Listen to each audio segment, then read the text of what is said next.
तो आदाब, नमस्कार, गुड इवनिंग, सत श्रीकाल। एक बार फिर आप तमाम लोगों का स्वागत है क्राइम तक की कहानी के इस एपिसोड में। उम्मीद है पूरी फैमिली अच्छी होगी, अपना और अपनों का ख्याल रख रही होगी।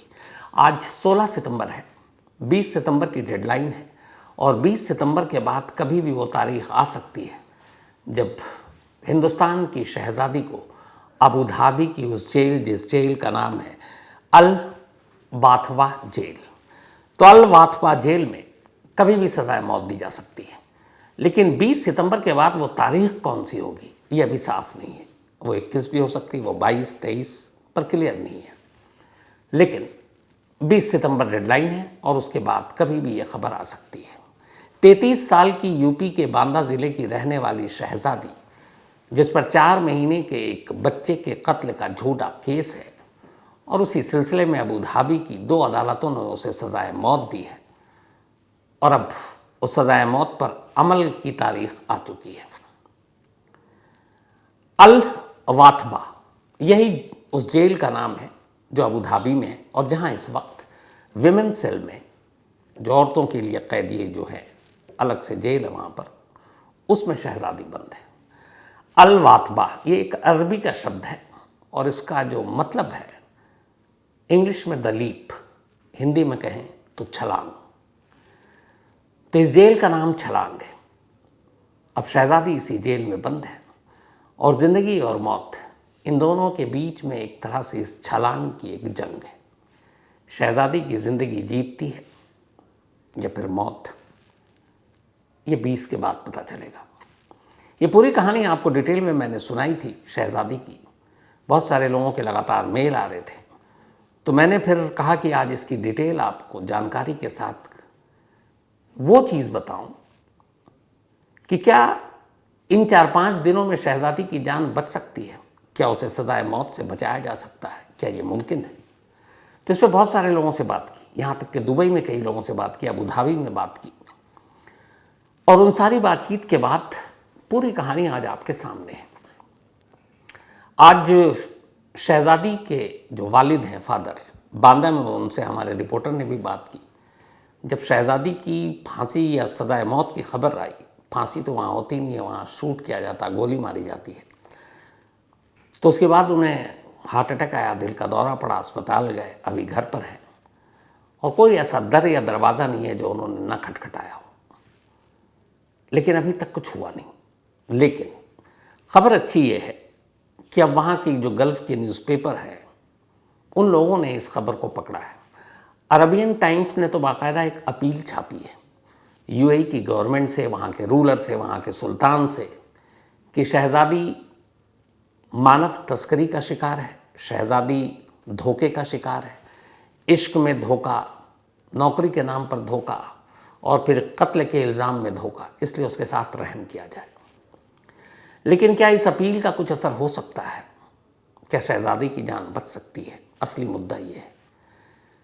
तो मैंने बात की और 2 ऐसे लोग थे जिनके ज़रिए ये पूरी कहानी सामने आई है कि अब भी चाहे बेशक 3, 4, 5 दिन बचे हों, शहज़ादी की जान बचाई जा सकती है। और कैसे? तो उसका हल है एक भारतीय की जान बचाने के लिए एक भारतीय परिवार की रजामंदी। यानी शहज़ादी को जिस बच्चे के कत्ल के इल्ज़ाम में ये सज़ा दी गई है, अगर उस बच्चे के माँ बाप शहज़ादी को माफ़ कर दें तो शहज़ादी की जान बच सकती है और ये माफ़ीनामा कोर्ट में जाएगा। और ऐसा पहली बार नहीं है, कई बार हुआ है। हालांकि इस माफ़ी की 2 शक्ल होती है। पहली, माँ बाप सीधे माफ़ कर दें कि जाओ मैंने माफ़ किया। दूसरी, एक माफ़ी ब्लड मनी के तौर पर भी दी जाती है। ब्लड मनी नाम से ऐसा लगता है जैसे खूनी पैसा, और ये है, इसका एक इतिहास है। कई देश में, कई धर्म में ब्लड मनी का चलन है और इत्तेफाक से इस ब्लड मनी के ज़रिए अभी भी जान बचाई जा सकती है। लेकिन सवाल ये है कि शहज़ादी एक गरीब घर की लड़की, जिसे पूरे केस में वकील तक ढंग का नहीं मिला, अगर वो परिवार ब्लड मनी मांग ले तो वो उतने पैसे, उतनी रकम कहाँ से आएगी। को FM ऑडियो लर्निंग प्लेटफॉर्म पर मौजूद है वो केस जिसको आज भी कई लोग कहते हैं कि सुलझा या अनसुलझा है। रिजवानुर रहमान मर्डर मिस्ट्री, कोलकाता की ये वो कहानी है जिसको पहले कोलकाता पुलिस, फिर CBI ने इसकी जांच की, लेकिन अंजाम क्या हुआ? डिटेल में जानना चाहते हैं तो Rizwanur Rahman murder mystery Kuku FM के ऑडियो लर्निंग प्लेटफॉर्म पर आप सुन सकते हैं। अगर आपको भी क्राइम स्टोरीज में खो जाना है तो आपके लिए एक ज़बरदस्त मौका है। रिसेंटली कुकू एफएम पर कुछ amazing crime audio books I हैं और यकीन मानिए ये बहुत ही ग्रिपिंग है। चाहे आपको डिटेक्टिव मिस्ट्रीज, ट्रू क्राइम या थ्रिलर पसंद हो, कुकू एफएम पर सब कुछ मिलता है। अब यहाँ पर सबसे खास बात, कुकू एफएम आपके लिए एक स्पेशल 10 डे फ्री ट्रायल लेकर आया है। लेकिन ध्यान रहे ये ऑफर सिर्फ पहले 500 लोगों के लिए अवेलेबल है। तो अगर आप इन थ्रिलिंग कहानियों में डूबना चाहते हैं तो देरी मत कीजिए। वीडियो के डिस्क्रिप्शन में दिए गए लिंक पर क्लिक करें, कूपन कोड CMTK10 का यूज़ करें और आज ही अपना फ्री ट्रायल शुरू करें। आपको 999 फ्री कॉइन्स मिलेंगे। अगर आप बिना मेरे कूपन कोड के अप्लाई करेंगे तो आपको सिर्फ 7 डेज का फ्री ट्रायल मिलेगा। लेकिन सोचिए, आप 10 दिन तक जितनी चाहें उतनी क्राइम ऑडियो बुक सुन सकते हैं, वो भी बिल्कुल फ्री। यह आपके कम्यूट, वर्कआउट या फिर एक शांत शाम को और भी एक्साइटिंग बनाने का परफेक्ट तरीका है। लेकिन याद रहे, वक्त तेज़ी से निकल रहा है और एक बार जब ये फ्री ट्रायल स्लॉट्स ख़त्म हो जाएंगे तो फिर ये मौका हाथ से निकल जाएगा।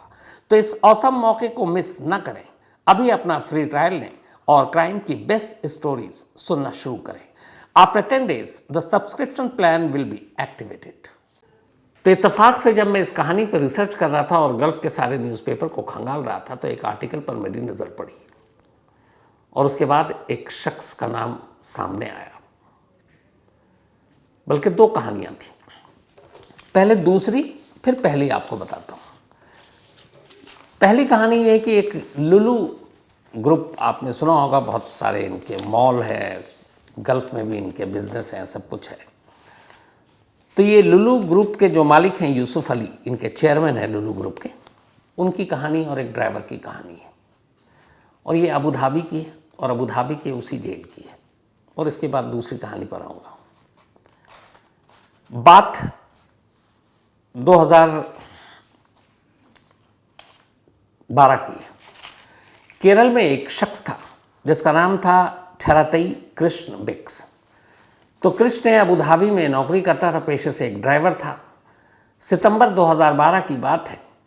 कृष्ण की कार से एक सूडान के बच्चे की मौत हो गई। वो कार के नीचे आ गया और वो बच्चे की मौत हो गई। और वो बच्चा सूडानी था, सूडानी नेशनल था।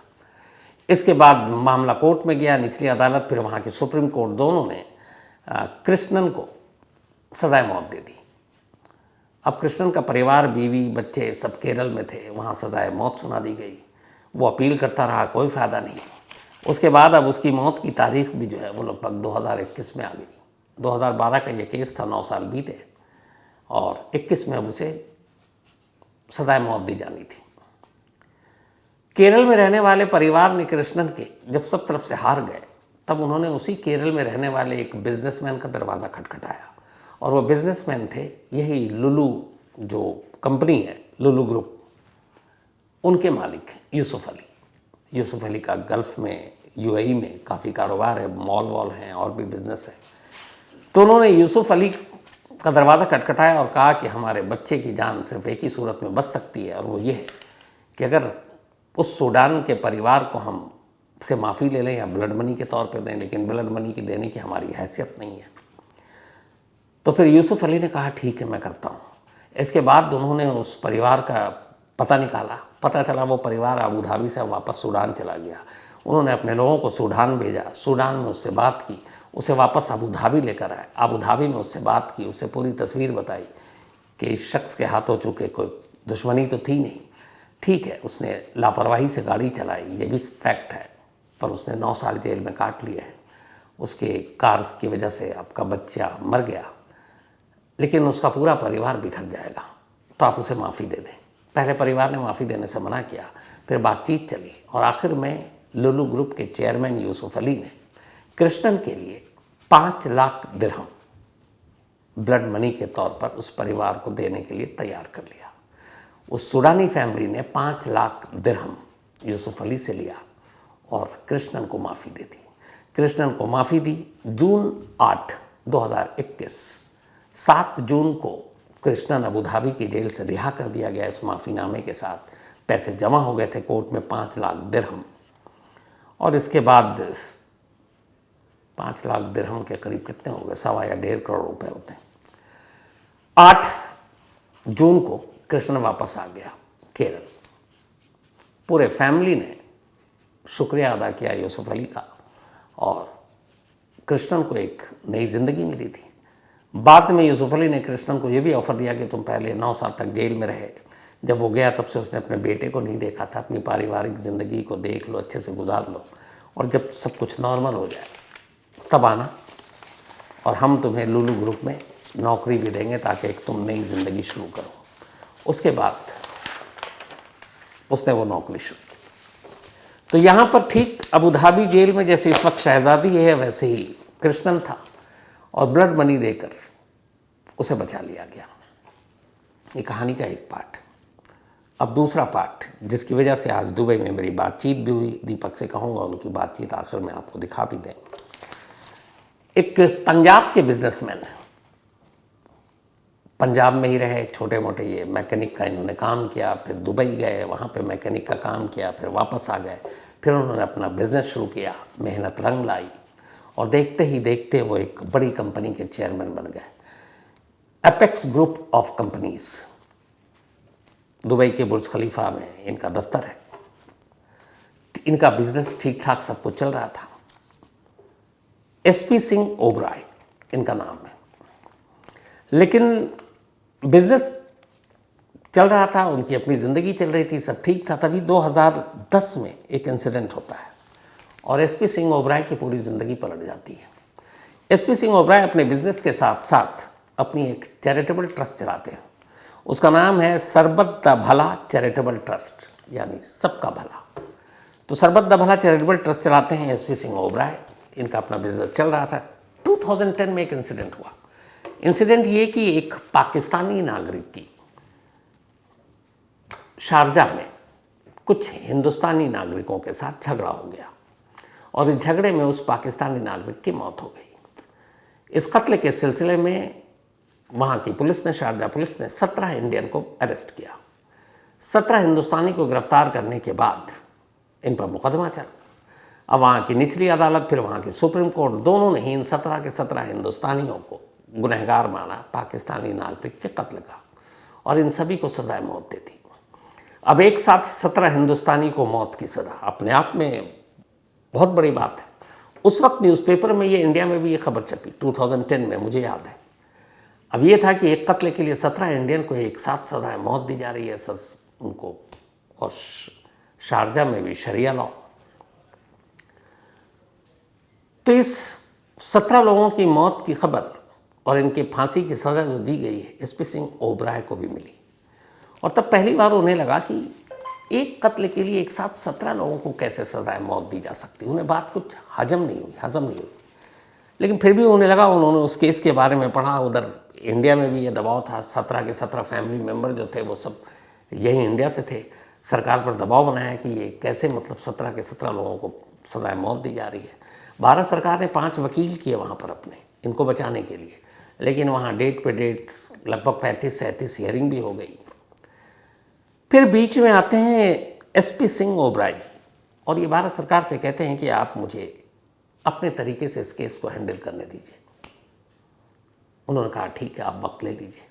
अब उन्होंने बातचीत शुरू की, और बातचीत शुरू करने के बाद 17 के 17 इंडियन, उनके परिवार और उस पाकिस्तानी जिसका कत्ल हुआ था, और फिर आखिरकार समझौता ये हुआ कि उस पाकिस्तानी के फैमिली वाले ब्लड मनी लेने को तैयार हो गए।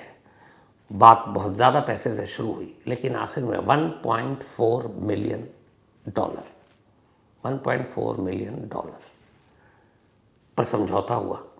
ये पैसे कोर्ट में जमा किए गए, और उसके बाद उन 17 के 17 हिंदुस्तानियों को सजाए मौत से बरी कर दिया गया। इनमें से 90% जो पैसे थे वो एसपी सिंह ओबराय ने अपनी जेब से दिए, अपनी संस्था की तरफ से दिए, जो उनका चैरिटेबल ट्रस्ट है, सरबत द भला चैरिटेबल ट्रस्ट। इस एक इंसिडेंट के बाद उन्हें लगा कि ऐसे बहुत सारे लोग हैं गल्फ़ में, सऊदी अरब में, जो इस तरीके से जेलों में हैं, जिन्हें कोई मिलने भी नहीं देता, जिनको सजाए मौत हो चुकी है। उन्होंने कहा कि फिर मैं इन लोगों की कुछ मदद करूँगा, और इसी के बाद अब वो लग गए इसी काम में। आज की तारीख 2024 में 2010 का वो इंसिडेंट आपको बता रहा हूँ। अब लगभग 14 साल हो गए। इन 14 सालों में एसपी सिंह ओबराय 142 ऐसे लोगों को ब्लड मनी देकर उनकी ज़िंदगी बचा चुके हैं। ये वो 142 लोग हैं जिनको सजाए मौत दी जा चुकी है और इन्हें कभी भी फांसी पर या फिर गोली मारकर इनकी जान ली जानी थी, लेकिन उन्होंने और उनकी संस्था ने 142 लोगों की मदद की, जो विक्टिम थे उनके परिवार से बात की और इन 142 लोगों की ज़िंदगी इन्होंने बचाई, उन्हें वापस टिकट के पैसे दिए, उनके घर भेजे।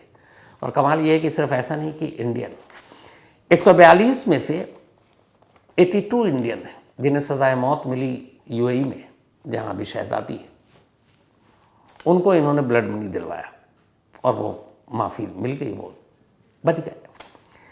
28 पाकिस्तानी भी हैं। ये देखिए कि ओबराय साहब इंडियन है, लेकिन इस मामले में उन्होंने भेदभाव नहीं किया। 28 ऐसे पाकिस्तानी जिनको मौत की सज़ा मिली, जो डेथ रो पर हैं, उनके लिए भी इन्होंने ब्लड मनी का इंतज़ाम किया, पैसे दिए और उन्हें छुड़वाया। इसके अलावा बांग्लादेश, नेपाल, श्रीलंका, फिलीपींस, इन तमाम देशों के लोगों को भी इन्होंने ब्लड मनी के तौर पर पैसे दिए और उन सबको छुड़ाया। तो आज मैंने उनसे फ़ोन पे बात की, क्योंकि जब मैं इस स्टोरी पे रिसर्च कर रहा था तो उनकी ये पूरी कहानी मेरे सामने आई कि एक ऐसी संस्था है और जो शख्स 142 लोगों को ब्लड मनी देकर छुड़वा चुका है और उसी यूएई में, उसी अबू धाबी में शहजादी है। तो उन्होंने फिर सारी बात बताई कि उसके बचने की एक उम्मीद अभी ख़त्म नहीं हुई है, एक बची हुई है, और वो उम्मीद है वही ब्लड मनी या माफ़ी। अब ब्लड मनी क्या है? ब्लड मनी कई देशों में और कई धर्मों में इसका वजूद है। इस्लाम में है कि ब्लड मनी शुरुआत में इसलिए हुआ था कि जब कोई किसी का कत्ल कर दे, मर्डर कर दे, तो सामने वाला का घर, अगर मान लीजिए वो कमाने वाला, अब तो कोई बचा नहीं, क्या होगा? तो उसमें ये होता था कि जो कातिल है, कातिल की तरफ से उस मकतूल के घर वालों को, यानी जिसकी जान गई है, शुरुआत में उस दौर में, दौर पुराना था, तो पहले शुरुआत हुई ऊँट से कि आप 100 ऊँट दोगे या 50 ऊँट दोगे, हैसियत के हिसाब से एक फ़िक्स होता था।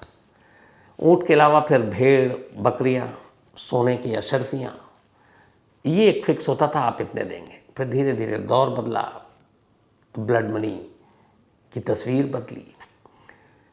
अब ब्लड मनी के तौर पर पैसे दिए जाते हैं। ब्लड मनी है क्या? जैसा कि नाम से ही है, खूनी पैसा।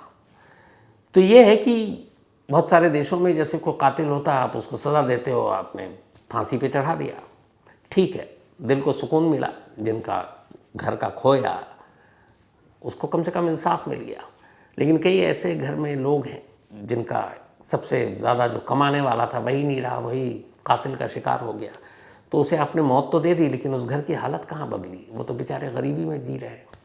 तो इसीलिए इन चीज़ों को सामने रखते हुए ये एक शरिया कानून के तहत ये बनाया गया था कि सिर्फ सज़ा नहीं, बल्कि उनके घर वालों को उनकी ज़िंदगी गुजारने का एक तरीका, एक नज़रिया और एक सहारा बनना चाहिए, तो वो ये ब्लड मनी के तौर पर दिया जाता है। तो ब्लड मनी शुरू से है, लेकिन इस ब्लड मनी के साथ एक शर्त है कि जिसका भी कत्ल हुआ है, उसके परिवार का सबसे नज़दीकी रिश्तेदार, चाहे वो माँ हो, बाप हो, बीवी हो, भाई हो, बच्चे हो, बहन हो, यही लोग तय कर सकते हैं। अब ब्लड मनी के 2 तरीके हैं, या 2 सूरत में आप यहाँ पर इनकी जान बचा सकते हैं। जैसे शहजादी की, एक शहजादी के ऊपर 4 महीने के बच्चे के कत्ल का इल्ज़ाम है। अब ये कत्ल पूरा जो वहाँ पे छपा हुआ है, गल्फ न्यूज़ और बाकी जगह पर आ रहा है, ये केस ही झूठा है और कायदे से शहजादी बदनसीबी का शिकार हुई है। 8 साल की थी तो चेहरा झुलस गया, उसके चेहरे पर खौलता हुआ पानी गिर गया, जिस्म का कुछ हिस्सा भी झुलसा, लेकिन उसने हिम्मत नहीं हारी, पढ़ी लिखी, कॉलेज गई, कॉलेज पास किया। फिर लोगों की मदद करने वाले, जैसे ये ओबराय साहब हैं, उसने एक रोटी बैंक के नाम की NGO ज्वाइन किया यूपी के बांदा में, गरीबों बेसहाराओं की मदद करती। सब कुछ उसका ठीक चल रहा था, बस एक ही उसका ख्वाब था कि वो इतने पैसे कमा ले कि एक बार कहीं जाकर अपने चेहरे की प्लास्टिक सर्जरी करा ले, ताकि उसका वापस चेहरा वैसे ही लौट आए। लेकिन तभी वही मनहूस 2020 आ गया, जिसने पूरे दुनिया को कोरोना के नाम पर घरों के अंदर कैद कर दिया था। 2020 कोरोना के साथ साथ शहजादी के लिए भी मनहूस साबित हुआ, इसलिए कि जब घरों में लोग कैद थे, ये वही दौर था जब OTT सारी चीज़ें सबसे ज़्यादा मशहूर हुई थी। सोशल मीडिया पर फ़ोन के ज़रिए उसकी मुलाकात आगरा के उज़ैर से हुई, एक लड़के से। उज़ैर से धीरे धीरे बात हुई, दोस्ती हुई। उज़ैर को उसने अपना असली चेहरा ही दिखाया, वही झुलसा हुआ। उसे अच्छा उज़ैर तब लगा जब उज़ैर ने उसे उसी चेहरे के साथ अपनाया और वादा किया कि तुम्हारा चेहरा पहले से जैसा खूबसूरत होगा, तुम्हारी प्लास्टिक सर्जरी करेंगे, तुमको हम अबू धाबी भेजेंगे, वहाँ मेरे फूफा फूफी रहते हैं। और वो उनकी बातों में आ गई और 2021 नवंबर का महीना उज़ैर ने उसे अबू धाबी भेज दिया। इधर उज़ैर की कहानी ये थी कि अबू धाबी में उसकी फूफी और फूफा रहते हैं। फूफी वहाँ एक यूनिवर्सिटी में प्रोफेसर हैं। उनके यहाँ एक बच्चा होना था, उन्हें घर में काम करने के लिए ज़रूरत थी। बाहर में आपको पता है मेड इतनी सस्ती होती नहीं है। उसने कहा तुम कुछ इंडिया से इंतज़ाम कर दो, हम तुम्हें पैसे देंगे। 1.5 लाख में सौदा हुआ। उज़ैर ने इसी मकसद से शहज़ादी से दोस्ती की, उसे फांसा और फिर उसको अबू धाबी भेज दिया। वो 1.5 लाख फूफी से अपने पास लेकर रख लिया। वो इस गलतफहमी में गई कि वहाँ जाकर वो अपनी नौकरी करेगी, पढ़ी लिखी थी, लेकिन उसे घर में घरेलू नौकरानी बना दिया। फिर उसने कहा कि चलो कुछ दिन निकालते हैं। फिर बाद में उसने कहा मुझे बाहर काम करना है। फूफी फूफा उज़ैर के चाहते नहीं थे इसको बाहर की हवा लगे या बाहर जाए और फिर नौकरी करे, तो हमारे घर का काम कौन करेगा। और इसी दरमियान इत्तेफाक से दिसंबर 2022 उस घर में जो बच्चा था 4 महीने का हुआ था, उसको एक दिन टीका लगा और टीका लगने के बाद बुखार आया और उसकी मौत हो गई। मौत का इल्ज़ाम घर वालों ने हॉस्पिटल पर लगाया। हॉस्पिटल वालों ने कहा हमारी कोई गलती नहीं है, अगर गलती है तो आप पोस्टमार्टम करा लीजिए, मौत की वजह पता चल जाएगी। घर वालों ने पोस्टमार्टम नहीं कराया, वापस बच्चे की लाश को दफना दिया। 54 दिन बीत गए। 54 दिन बाद अचानक एक रोज़ घर वालों ने शहज़ादी को मारा पीटा, उसे नंगा किया, उसकी तस्वीरें कैमरे पे ली और कहा तुम्हारे पूरे ख़ानदान में तुमको बदनाम कर दूंगी, वरना तुम एक्सेप्ट करो कि तुमने ही हमारे बच्चे का गला घोट कर कत्ल किया है। मरती क्या नहीं करती, उसने वीडियो पे एक्सेप्ट कर लिया। ये सारी चीज़ें इसलिए थी ताकि शहज़ादी अब इंडिया जाने की बात कर रही थी। वापस उसे लग गया था इस घर में कैद है, यहाँ से निकल नहीं सकते। लेकिन ये कराने के बाद फिर वहाँ उन लोगों ने कहा चलो अब तुम्हें हम वापस इंडिया भेजते हैं। उसे गाड़ी में बिठाया एयरपोर्ट ले जाने के नाम पर और एक पुलिस स्टेशन में गाड़ी रोक दी। जाने के बाद उन्होंने उसी मोबाइल पे पुलिस वालों को उसका कन्फेशन दिखाया। पुलिस वाले भी ऐसे उन्होंने गिरफ़्तार कर लिया। फिर गरीब, न पैसे न कुछ, न कहानी किसी को पता। अदालत ने भी सज़ा सुना दी, फिर सुप्रीम कोर्ट ने भी सज़ा सुना दी और उसके बाद सज़ाए मौत मिल गई। जबकि ये केस ऐसा है कि बड़ा आसान तरीका था। अगर शहज़ादी ने यह बताया कि मैं बेकसूर हूँ, मैंने कुछ नहीं किया, 2 चीज़ें थी। पहला, बच्चे की मौत के 54 दिन के बाद कन्फेशन कराना। दूसरा, हॉस्पिटल ने कहा फिर भी आपने पोस्टमार्टम नहीं कराया, लेकिन आज भी उस बच्चे की लाश दफन है। अगर कोर्ट, पुलिस, कोई भी इन्वेस्टिगेटिव एजेंसी ये चाहती कि उस बच्चे की मौत की वजह क्या है, वो टीका लगाने से कुछ इन्फेक्शन हुआ या फिर नेचुरल डेथ है या गला घोट कर मारा गया है, जो घर वालों का इल्ज़ाम है, बहुत आसानी से साफ हो सकता था। एक बार उस लाश को निकाल कर उसका पोस्टमार्टम हो जाता। और ऐसा नहीं है कि इसमें कोई भी चीज़ गैर इस्लामिक या और है। ऐसी बहुत सारी लाशों को इसी UAE में जब शक हुआ निकाला गया कब्र से और उसकी जांच हुई, वापस दफनाया गया। तो यहाँ भी हो सकता था, लेकिन शहज़ादी की बार बार की अपील के बाद भी न कोर्ट ने ये ऑर्डर दिया, न वो लाश दोबारा निकली, न फिर उसका पोस्टमार्टम हुआ। और हुआ ये कि शहज़ादी को सज़ाए मौत दे दी गई। अब वही परिवार, वही उज़ैर की फूफी और फूफा इकलौते ऐसे हिंदुस्तानी हैं जो एक दूसरी हिंदुस्तानी शहज़ादी को इस सज़ाए मौत से बचा सकते हैं, या तो माफ़ी देकर या ब्लड मनी लेकर। ब्लड मनी के तौर पर वो रकम बोल सकते हैं मुझे इतने पैसे चाहिए।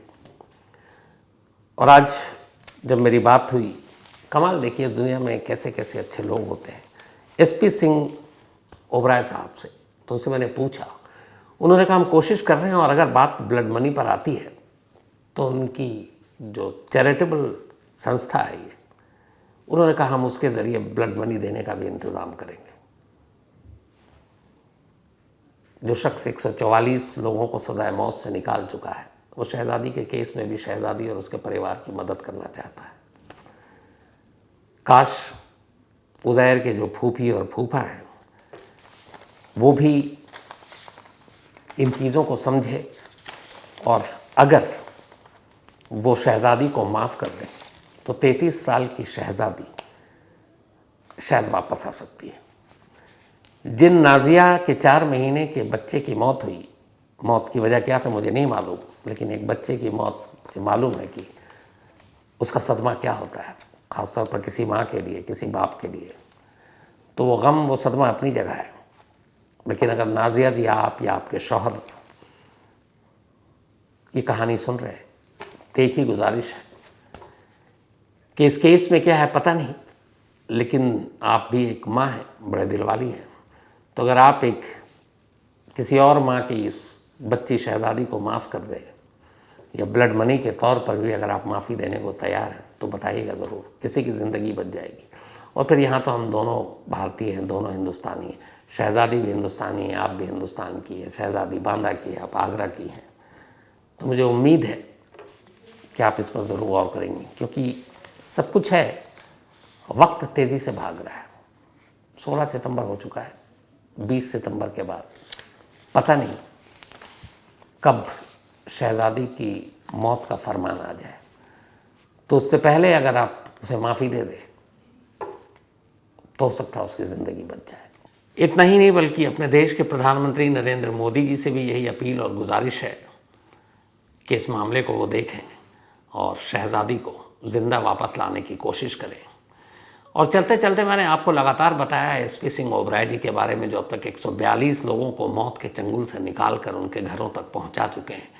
ब्लड मनी अपनी जेब से, अपनी संस्था की तरफ से दिया, और जिन्होंने आज मुझसे ये भी कहा कि अगर शहज़ादी को भी ब्लड मनी देकर आज़ाद कराने की नौबत आएगी तो वो इससे भी पीछे हटेंगे नहीं।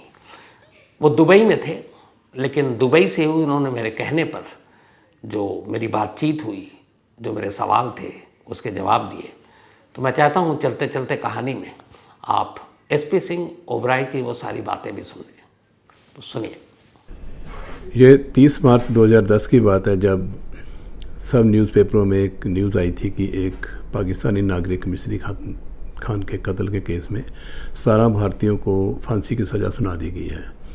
और ये जब न्यूज़ सारे पूरे वर्ल्ड में फैल गई तो इंडिया गवर्नमेंट को भी इसमें इन्वॉल्व होना पड़ा, और इंडिया गवर्नमेंट की तरफ से 5 वकील हायर किए गए जो इस केस की पैरवाई कर रहे थे। और इधर से मैंने भी यही सोचा कि ये 17 लोगों को फांसी की सज़ा होगी, तो कोर्ट में गए। तो इस केस को सुलझाते सुलझाते कम से कम 37 हेयरिंग थी, जो Indian consulate, Indian embassy, India government, और इधर से मैं भी इन्वॉल्व में था पूरा इसमें। तो जब ये देखने में आया कि मुश्किल हो रही है, इतनी डेट्स पड़ रही हैं, कोई फैसला नहीं हो रहा,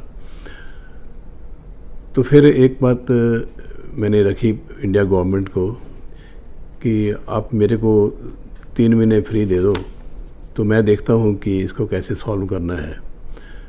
तब हम ब्लड मनी, जो कि शरिया कानून के मुताबिक एक प्रोविज़न है कि अगर हम विक्टिम फैमिली और एक्सक्यूज फैमिली दोनों को आपस में रजामंदी करा लेते हैं, आपस में कॉम्प्रोमाइज़ करा देते हैं, और वो फिर पैसा ले लें या पैसा ना मिले तो माफ़ीनामा दे दें, पार्डन लेटर दे दें, तो ये फांसी रुक सकती है। एक ही ऐसा ये रास्ता है जिससे ये फांसी बचा सकती है कि जिस फैमिली का आदमी का मर्डर हुआ है, तो अगर वो मान जाते हैं कि हमने आपको माफ़ किया तो ये माफ़ी मिल जाती है, और ये फांसी की सज़ा जो है वो माफ़ होने के बाद उम्र कैद में तब्दील हो जाती है। जहाँ ये हमारे जो जज साहब हैं, हमारे जो ऑनरेबल कोर्ट हैं, ये उन पे डिपेंड करता है कि उन्होंने सज़ा 3 साल की देनी है, 5 साल की देनी है, 7 की, या कितनी सज़ा देनी है, तो वो सज़ा काटनी पड़ती है, लेकिन फांसी की सज़ा मुआफ़ हो जाती है।